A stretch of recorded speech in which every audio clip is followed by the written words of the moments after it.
만나뵙게 돼서 반갑습니다. 자원순환 마이크 좀 벗고 하겠습니다.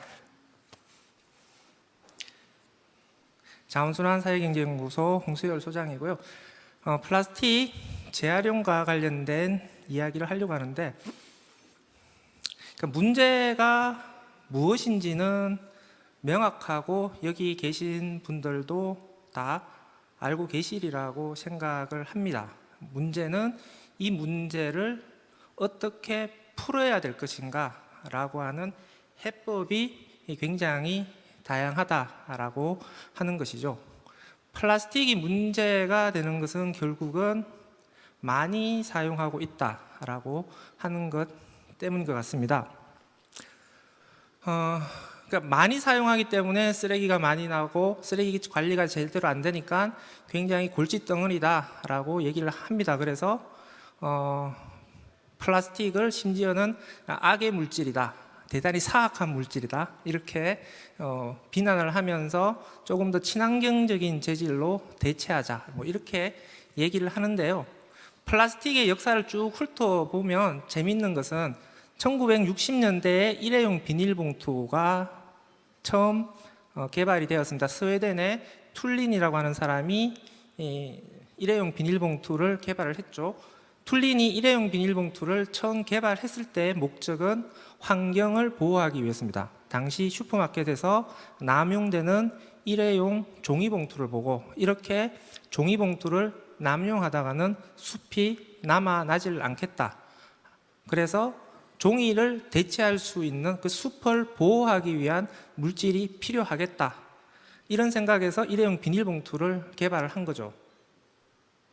60년이 지난 시점에서 또 일회용 비닐봉투를 너무 많이 쓰니까 쓰레기 문제로 인해서 환경이 파괴되고 있다. 그러면서 다시 이 종이봉투를 쓰자라고 얘기를 하고 있습니다. 어찌 보면 60년 전의 문제로 또 돌아가는 것일 수가 있다라고 하는 것이죠.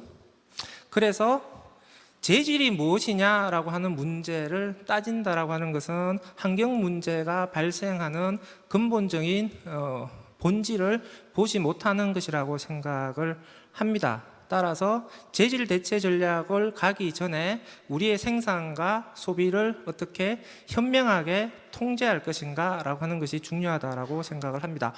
플라스틱이 인류에게 가장 크게 공헌한 것에 대해서 물질 소비의 민주화를 구현한 최초의 물질이다 라고 찬사를 보내기도 합니다.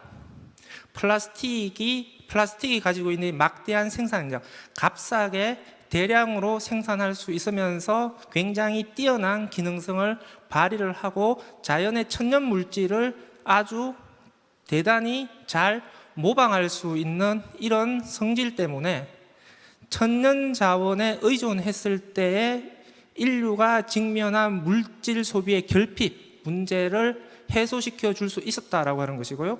플라스틱이 개발됨으로써 비로소 인류는 부자나 가난한 사람이나 모두 다 평등하게 마음껏 물질 소비를 누릴 수 있었다라고 얘기를 합니다.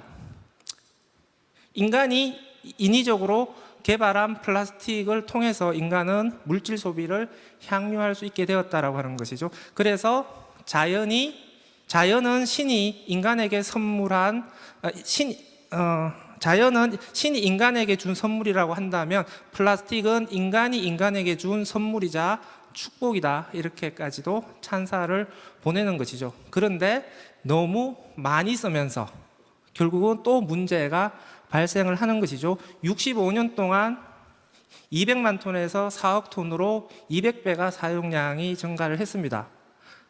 또 이 상태로 30년이 넘게 지나게 되면 2배 이상 증가할 것이라고 얘기를 합니다. 이런 식으로 흥청망청 쓰대다가는 쓰레기 관리로 인한 문제가 발생할 수밖에 없다라고 하는 위기감이 드는 것이죠. 따라서 플라스틱 문제를 해결하는 데 있어서 우리의 방향은 물질 소비의 민주화를 넘어서 물질 소비의 근대화로 가야 된다라고 하는 것이죠. 소비의 근대화라고 하는 것은 우리의 소비가 현명하게 이성에 근거해서 통제될 수 있어야 된다라고 하는 것이죠. 그러니까 플라스틱 문제의 해결이라고 하는 것은 플라스틱을 소비하되 이 플라스틱을 우리가 플라스틱의 노예가 되는 것이 아니라 플라스틱을 우리가 어떻게 잘 통제할 수 있을 것인가 라고 하는 그 체계와 기술적인 솔루션을 확보하는 것이라고 생각을 합니다. 1989년을 기점으로 해서 부피 기준으로 플라스틱 생산량은 철강 생산량을 앞지르기 시작합니다. 인간이 사용하는 물질 1위로 등극하게 되고요. 그 이후로 격차가 더 벌어지게 됩니다. 65년 동안 83억 톤이 생산되었고 58억 톤이 쓰레기로 배출되었습니다. 이 중에 9%만이 재활용이 되었다라고 얘기를 하죠. 2016년 기준으로 16%가 분리배출되고 이 중에서 12%가 재활용이 된다라고 얘기를 합니다. 쓰레기 관리를 잘하는 독일도 플라스틱의 한정에서 보게 되면 재활용률은 30%가 넘어가지를 못합니다. 옛날이나 지금이나 가난한 나라나 부자 나라나 쓰레기 관리를 잘하는 나라나 못하는 나라나 플라스틱 문제에 들어오게 되면은 재활용에 대해서는 아직까지 완벽한 솔루션을 제시를 하지 못하고 있다는 거죠. 인간이 사용하는 물질들 중에서 이렇게 재활용 관리를 잘 못하고 있는 물질은 없다라고 하는 것이죠. 그러니까 재활용 관리는 안 되는, 재활용은 잘 할 수 없는 상황에서 소비는 자꾸 늘어나면서 쓰레기 발생량이 증가하기 때문에 그러니까 플라스틱이 문제다라고 얘기를 하는 겁니다. 2억 톤의 쓰레기가 발생하는데 20년이 지나면 4억 톤으로 2배 증가할 것이다. 해마다 바다에 1,100만 톤이 들어가고 있는데 20년이 지나면 3천만 톤으로 3배가 증가할 것이다. 65년 동안 바다에 밀어넣은 쓰레기 양이 1억 5천만 톤인데 20년이 지나면 6억 5천만 톤으로 4배가 증가할 거다. 뭐예요? 지금처럼 플라스틱을 그대로 통제하지 않고 내버려 뒀을 때 플라스틱으로 인한 문제가 기하급수적으로 증가할 것이다 라고 하는 것을 보여주는 수치입니다. 이런 플라스틱 문제를 압축적으로 보여주는 이런 사진들 때문에 대중들의 감수성이 자극이 되고 플라스틱에 대한 정서적 반감이 커져갈 수밖에 없다라고 하는 겁니다. 한국 상황으로 들어오게 되면은 지금은 솔직히 말하면 총체적 위기다라고 생각을 합니다. 2018년보다도 올해가 위기의 강도로 따지면 2~3배 이상 강하다라고 생각을 합니다. 플라스틱은 태우거나 재활용하거나 둘 중에 한 경로로 갈 수밖에 없는데 태우는 것도 고질적인 인프라 부족으로 인해서 어려움을 겪고 있습니다. 재활용 쪽으로도 잘 빠져줘야 되는데 코로나 사태에 직격탄을 받으면서 유가가 떨어지고 재생원료의 경쟁력이 약화되면서 재생원료가 수요처를 찾지 못하고 있습니다. 쓰레기 발생량은 계속해서 증가하는데 쓰레기를 처리할 수 있는 경로들은 꽉꽉 막히고 있다. 이러다가는 우리 집 앞에 쓰레기가 쌓이는 대란이 불가피하다고 보는 것이죠. 그래서 한국의 쓰레기 상황을 빙산을 향해 가는 타이타닉호와 같다라고 얘기를 합니다. 파국이 불가피하다라고 하는 것이죠. 그랬을 때 지금 우리가 이 한국이라고 하는 타이타닉호의 항로를 어떻게 틀 것이냐라고 하는 것들을 고민해야 된다라고 하는 겁니다. 그래서 우리는 탈플라스틱을 고민할 수밖에 없는데요. 탈플라스틱을 얘기할 때 사람들이 착각을 합니다. 플라스틱을 쓰지 말자. 탈플라스틱은 플라스틱을 쓰지 말자라고 하는 것이 아닙니다. 플라스틱은 우리 인간 문명에 너무 깊숙이 들어왔기 때문에 플라스틱을 쓰지 않는 소비, 생산은 불가능합니다. 그렇기 때문에 탈플라스틱은 플라스틱 문제로부터 탈출하자라고 하는 의미가 되는 것이죠. 그러니까 어떻게 플라스틱 문제로부터 탈출할 것이냐, 플라스틱 문제를 해결함으로써 인간이 플라스틱과 어떻게 잘 공존할 수 있는 시스템을 만들 것이냐라고 하는 것이 핵심이 되겠습니다. 그래서 플라스틱을 줄여보자, 아예 사용을 하지 않거나 재질을 대체해보자, 아니면 재활용을 잘해보자, 체계를 어떻게 개선할 거냐, 재활용할 수 있는 방법을 전통적인 기계적 재활용 방법에서 조금 더 어떻게 다양화할 거냐, 전통적 기계적 재활용 방법에서 다운사이클링이 아니라 업사이클 쪽으로 어떻게 갈 것이냐, 이 모든 것에 대해서 총체적으로 우리가 고민을 할 수밖에 없다라고 하는 것이고요. 재활용 방법에 있어서도 기존의 미케니컬을 넘어서서 화학적 재활용 방법들을 도입을 함으로써 안정적인 고품질의 재생원료를 조달할 수 있는 구조를 어떻게 만들 거냐라고 하는 것이죠. 앨런 메가드 재단에서 해마다 발표하는 뉴 플라스틱 이코노미 글로벌 커미트먼트의 성과 보고서가 있습니다. 작년에 처음 발표되었고 올해 2차 보고서가 발표가 되었습니다. 글로벌 기업들의 변화 속도는 해마다 굉장히 발빠르게 변화하고 있다는 것을 볼 수가 있습니다. 코카콜라를 예로 들면 2018년에 재생원료 사용 비율이 9%였는데요. 2019년에는 9.7%로 0.7%가 상향되었다라고 하는 것을 볼 수가 있고요. 재미있는 것은 일회용 포장재가 아니라 재사용 포장재의 비율이 점차 증가하고 있다라고 하는 것을 볼 수가 있습니다. 어쨌든 플라스틱 문제 해결을 위해서 글로벌 기업 차원에서 발빠르게 변화를 하고 있다라고 하는 것이죠.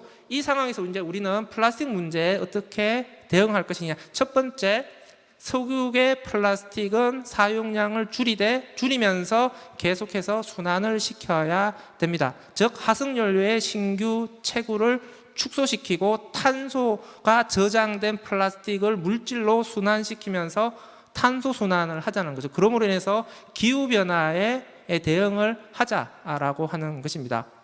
이 플라스틱 문제의 대응 방향에 있어서 이 플라스틱이 기후변화에 어떻게 대응할 것인가도 굉장히 중요한 포인트고요. 그런 측면에서 석유로 만든 생분해 플라스틱도 우리는 이 측면에서 다시 한번 생각해 봐야 된다라고 생각을 합니다. 석유로 만든 생분해 플라스틱은 생분해가 잘 된다라고 하는 1차적인 당면 문제를 해소한다고 하더라도 그 땅 속에서 그 석유로 만든 생분해 플라스틱이 분해가 되었을 때 배출되는 온실가스 문제는 어떻게 할 거냐라고 하는 2차적인 문제가 또 제기가 될 수가 있습니다. 따라서 엔드 유저들은 이런 부분까지도 같이 고려 대상에 포함해야 된다라고 생각합니다. 두 번째, 석유 플라스틱은 줄이면서 바이오 플라스틱의 비중은 점차 늘려가되 바이오 플라스틱도 생분해 플라스틱과 바이오 베이스드 플라스틱의 기능성을 구분해서 각자가 제 기능을 발휘할 수 있는 곳에 우선적으로 적용하는 것이 필요하다라고 생각합니다. 지금 생분해 플라스틱은 필요 이상으로 저는 남용되고 있다라고 생각을 합니다. 생분해 플라스틱이 가장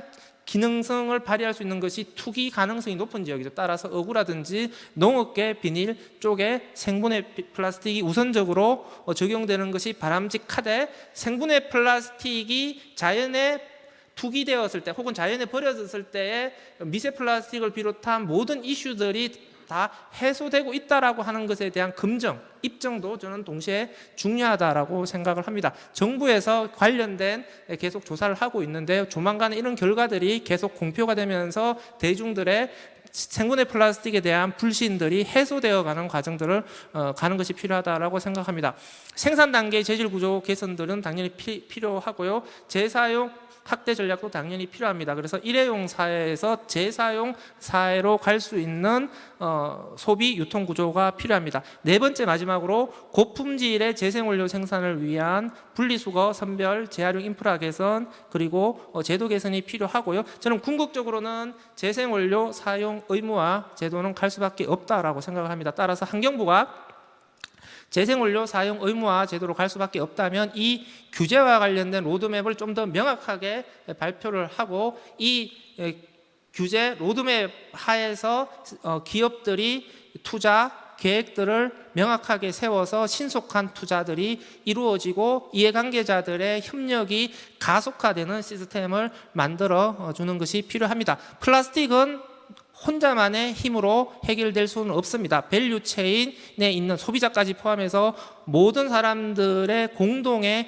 협력을 통해서 문제는 해결될 수 있다라고 생각합니다. 오늘 이 자리에 모인 이 관심이 문제 해결을 위한 시작이 될 것이라고 기대를 하고 생산적인 논의가 앞으로 진행되기를 바라겠습니다. 이상입니다.